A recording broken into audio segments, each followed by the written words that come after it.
All right, well, I don't know how this is going to turn out. It's kind of early, a little foggy. Got the old Mighty Tracker loaded up.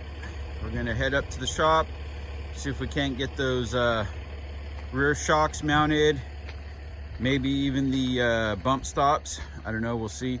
Hey, real quick, so you know these rock lights, you know, they are kind of functional in the sense, besides being on the trail, man, it really helps when you're tying your trailer down early in the morning when it's dark. But anyways, yeah, we got her all tied down, and she won't go nowhere. Stay tuned. All right, well, we're gonna stop at the old extra mile Chevron here. Check the air in the tires, everything's good. Got a couple of snacks for the road, and so next stop is at the shop.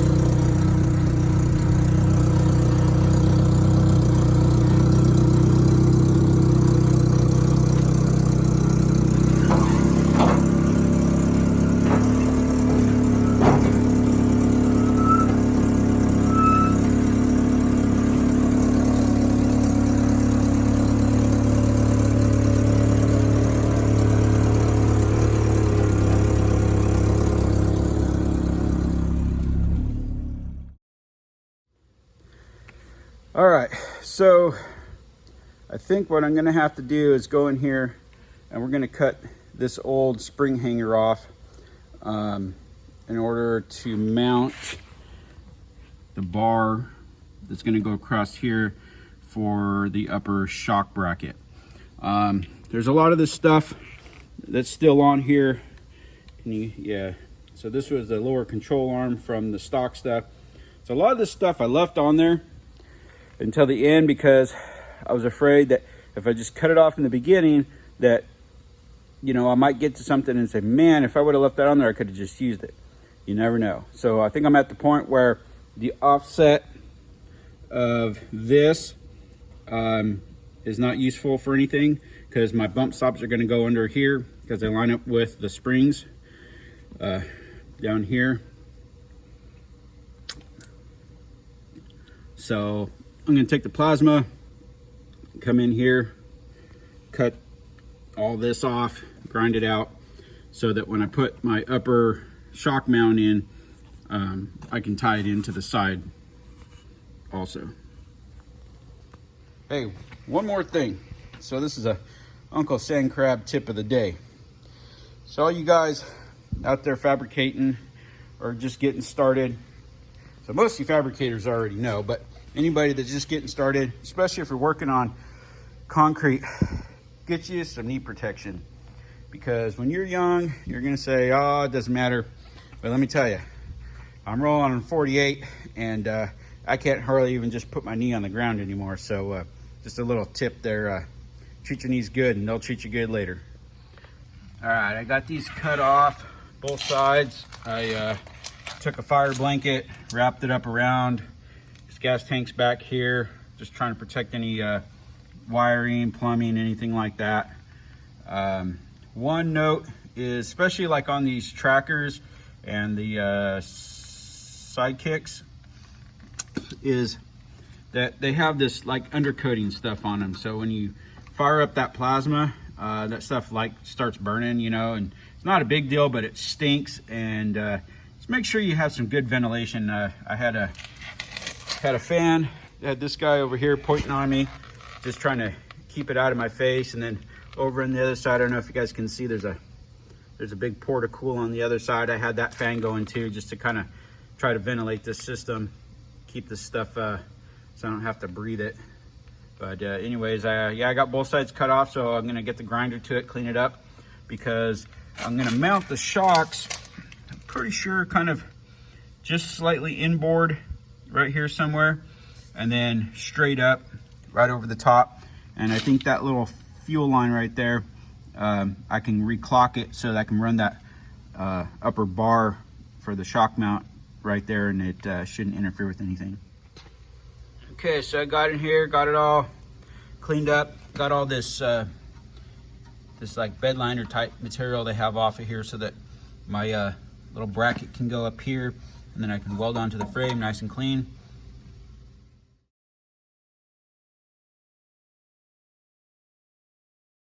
All right, so I didn't get to the bump stops today.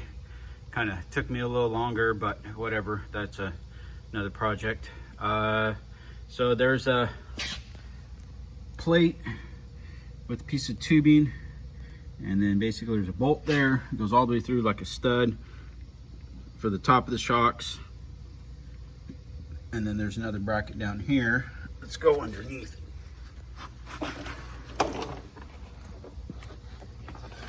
Get some extra light here. So that's, hold on, sorry. There. So that's how I did that. These little brackets down here, put a little brace on them. Same thing over on that side. And then, I got a magnet on here to mount my phone. It keeps grabbing hold of stuff, sorry. So I went ahead and punched 2 more holes just in case I need to make any adjustments. I think right there I roughly have about 3, almost 4 inches of up travel, and I'm gonna put another spring in here to give a little more arch, so that should put me close to about 5 inches of up travel once it's all said and done. And then I should have another 5-ish or so inches of down travel. But I don't want to really test all that out yet, because I don't know if you guys can see that, but my drive shaft's a little short now. So that's another project, is getting the drive shaft lengthened or remade so that it's longer, so it doesn't pull out of the slip yoke right there. Anyways, that's about it. I'm gonna throw the wheels on and call it a night. So well, that's about it. Just finished cleaning up the shop, throw the wheels back on, get her loaded up on the trailer, and head home. It's been a day. Yeah, like I said, I didn't get to the bump stops, but I guess that'll be part 2. Don't forget, like, subscribe, share with your friends, ring that bell for notifications, and most of all, be safe, and we'll see you on the trail. Oh yeah, one more thing I forgot to tell you guys. One of the reasons why, oh God, I should have got a hat. One of the other reasons why this kind of took longer than expected was, you know, being here at the shop on the weekend. One of the guys called me from the field. Well, he had stopped by to pick up a spare tire on a trailer that he blew last night that was sitting on the side of the road. He was going to go out and change it. So he got out there and was having problems getting it jacked up. It kept falling over on him.